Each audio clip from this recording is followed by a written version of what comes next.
Welcome to story leaf. வருஷ நாட்டு ஜமீன் கதை அத்தியாயம் 11.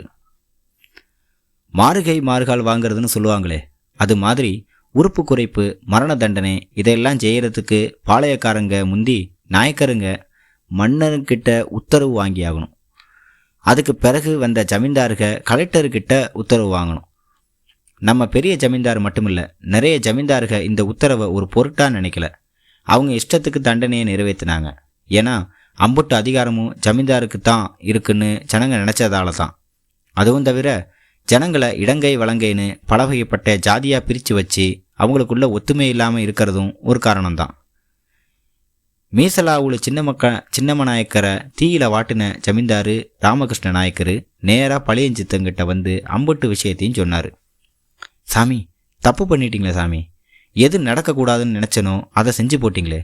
பசுமாட்டுக்கு உசுறு போக வேண்டியது, ஆனால் மனுஷனை காவு வாங்கிருச்சேன்னு பழியஞ்சித்தன் தலையில் கை வச்சு உட்காந்தான். என்னோட நிலத்துல கொஞ்சம் கூட பயம் இல்லாமல் பொறுமை ஆத்திரம்தான் கண்ணை மறைக்குது. இப்போ ஆபத்து உங்களுக்கு இல்லை, என் குடும்பத்துக்கு தான். சடுதியாக நான் வேறு இடத்துக்கு இடம் மாறணும் சாமி. என்ன செய்யணும்? குழப்பத்தோடு கேட்டார் ஜமீன்தார். நானும் என் சம்சாரமும் வருஷம் நாடு மலை உச்சிக்கு போயாகணும். என் கூட துணைக்கு 2 பேர்த்த மட்டும் அனுப்பி வைங்க. நான் போய் சேர்ந்த பிறகு நான் இருக்கிற இடத்த சொல்லி அனுப்புகிறேன்னு சொன்ன பழியஞ்சித்தன் சம்சாரம் மீனாட்சியை அவசரமாக புறப்பட சொன்னான். வேலப்பர் மலையை விட்டு அவங்க குழப்பத்தோடு வெளியேறி போனாங்க. ஜமீன்தார் அனுப்பி வச்ச 2 ஆளுகளும் வில்லு, வேல்கம்பு, வெட்டருவா எடுத்துக்கிட்டு துணைக்கு புறப்பட்டாங்க. பழியஞ்சித்தனும் மீனாட்சியும் காட்டுக்குள்ளே நுழையும் போது மேகம் இருண்டுக்கிட்டே வந்து நின்றுச்சு. நடந்து போகிற வழியில் கரும்பார இடுக்கில் விசஜந்துக ஊந்து போகிறத சர்வ சாதாரணமாக பார்த்தாங்க. யானைக கூட்டமாக மேய்ஞ்சிக்கிட்டு இருக்கிற இடத்த ஒதுக்கி கடந்து மேலே ஏறி போனாங்க. சின்ன ஓடையில் சலசலன்னு தண்ணி இறங்கி வர தாகத்துக்கு தண்ணி அள்ளி குடித்தாங்க. வருஷ நாடு மலை உச்சி இன்னமும் 4 கல்லு தொலைவு இருக்கும். திடீர்னு கால் இடறி மீனாட்சி கீழே சாய சடுதியாக திரும்பின பழிஞ்சித்தன் மீனாட்சியோட கையை பிடிச்சான். அவளோட கையை தொட்ட இடத்துல ஒரு உசுறு ஊடுருவின மாதிரி உஷ்ணை ஏறி அவனோட விரலில் ஏற்ற இறக்கமாக ஒரு மாற்றம் தெரிஞ்சது. அவளோட கையை நாடி பிடிச்சு பார்த்தான் பழியஞ்சித்தன். அவன் முகத்தில் ஒரு பிரகாசம் தெரிஞ்சது. மீனாட்சி வயிற்றுல ஒரு கரு உண்டாகிருக்கு. அடுத்து வந்த மின்னல் வெட்டில் மழை கொட்ட ஆரம்பிச்சது. இனி மேற்கொண்டு நடக்க வேண்டியதில்லை, இங்கனையே குடிசை போட வேண்டியதான்னு பழியஞ்சித்தன் முடிவெடுத்தான்.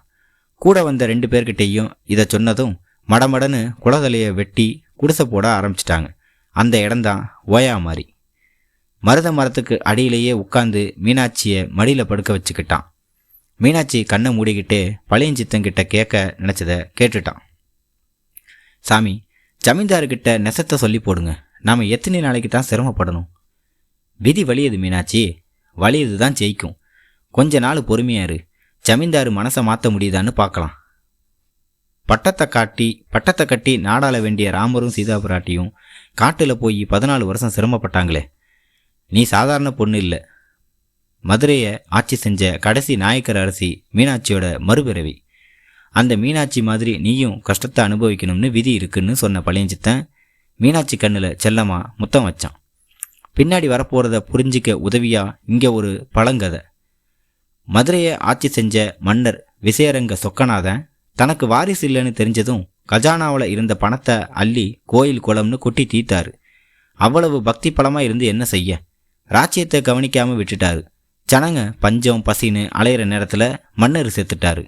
அவர் செத்ததும் துக்கந்தாளாத மற்ற பொண்டாட்டிக உடன்கட்டை ஏறி கூடவே செத்து போயிட்டாங்க. அவரோட 2வது பொண்டாட்டி மட்டும் உடன்கட்டை ஏறாமல் ராஜ்யத்தை கைப்பற்றி செங்கோல் ஏந்துக்கிட்டா. அந்த மகாராணி தான் மீனாட்சி. ராணி மங்கம்மாவுக்கு பிறகு மீனாட்சி தான் ரொம்ப அழகாக இருந்தா. அதே நேரத்தில் பேராசக்காரின்னு சொல்லுவாங்க. ஆற்காடு நவாப்பு தோஸ்து அலியோட மருமகன் சந்தா சாஹிப்பு மதுரையை சுற்றி வளைச்சி பிடிச்சு போடணும்னு திட்டம் போட்டு திருச்சிக்கு வந்து சேர்ந்தார். அவனோட சூழ்ச்சி தெரிஞ்ச மீனாட்சி சந்தா சாஹிப்பு கிட்ட போய் அவள் சேர்த்து வச்சிருந்த மிச்ச சொச்சம் பணம், நகை, நட்டு அம்புட்டையும் துப்புரவாக தொடச்சி கொடுத்துட்டு நானே ராணியாக இருந்துக்கிறேன்னு கெஞ்சினான். உன்னோட படைகளை என் பொறுப்பில் விட்டுரு, உன்னை காப்பாற்ற நானாச்சின்னு குரான் புஸ்தகத்து மேலே சத்தியம் பண்ணி கொடுத்தான் சந்தா சாஹிப்பு. சண்டை போடாமலேயே மதுரை ராஜ்ய பொறுப்பு சந்தா சாஹிப்பு கையில் வந்துச்சு. அம்புடுத்தன் மீனாட்சியை தூக்கி சிறையில் வச்சிட்டான்.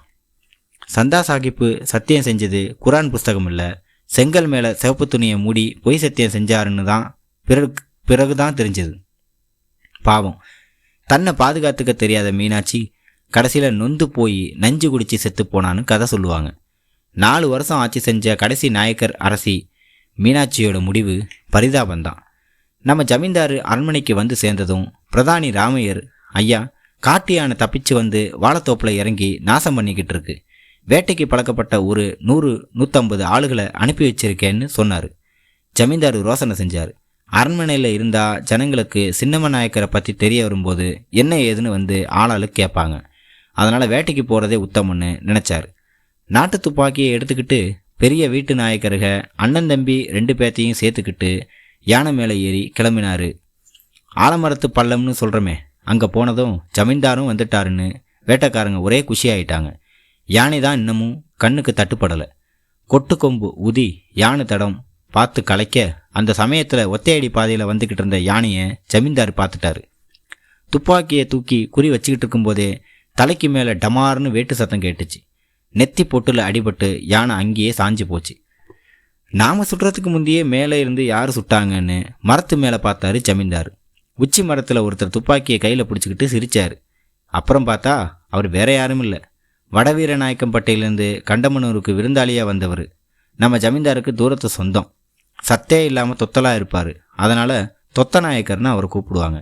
இப்படி குறி தப்பாமல் யானையை அடித்ததால் தொத்தநாயக்கருக்கு கண்டமனூர்லேயே ஒரு பொண்ணு பார்த்து கட்டி வச்சார். அவருக்கு வடவீர நாயக்கர்னு பட்டத்தையும் கொடுத்தாரு. இப்போது வைகை அணையில் தண்ணி தேங்கி நிற்கிதே, அந்த தண்ணிக்குள்ளே தான் அந்த வடவீரநாயக்கன்பட்டி கிராமம் முங்கி கிடக்குது. 2 நாள் கடந்துச்சு.